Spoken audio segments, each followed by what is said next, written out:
The Canon R7 Mark II, a model long anticipated by photographers and filmmakers alike, has quietly slipped off its expected timeline.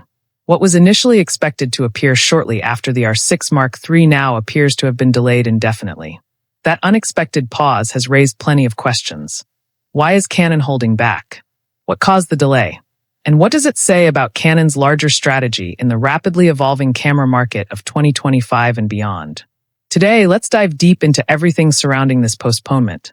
The possible reasons, what's happening internally at Canon, what kind of upgrades we can still expect, and how this decision fits within Canon's overall direction in the increasingly competitive world of mirrorless imaging technology. The background, the rise of the R7 series. When Canon released the EOS R7, it quickly became a hit among creators.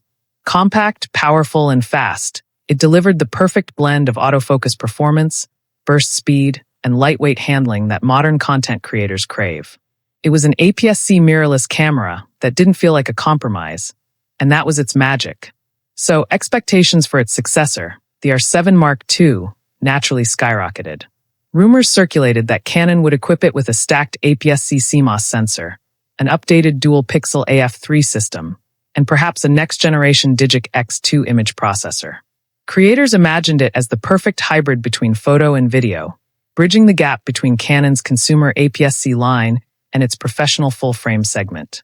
But as the months passed, whispers began to emerge that Canon had shifted focus, and the R7 Mark II, once high on the company's priority list, was quietly being rescheduled.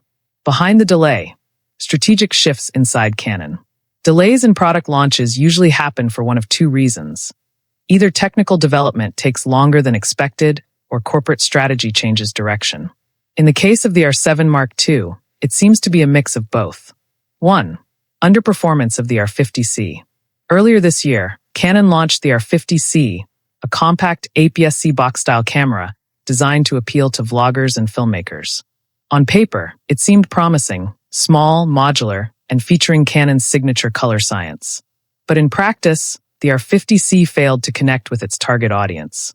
Its lack of a viewfinder, limited dynamic range, and modest sensor performance made it feel underwhelming compared to Sony's and Panasonic's compact offerings. Canon likely took note of this outcome.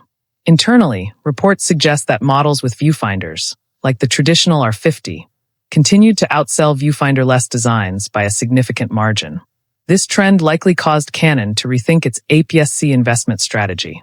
The R7 Mark II, being a higher-end APS-C model, suddenly seemed like a riskier bet, especially if the overall APS-C market was losing steam. 2. The rise of affordable full-frame. Full-frame mirrorless cameras are now more affordable than ever. The success of models like the R8 and R6 Mark III demonstrates that full-frame no longer sits exclusively in the professional price range. This creates a new problem for APS-C cameras. Where do they fit? If Canon launched the R7 Mark II with a high-end stacked sensor, it might approach full-frame performance, but also full-frame pricing. That's a dangerous overlap because it could cannibalize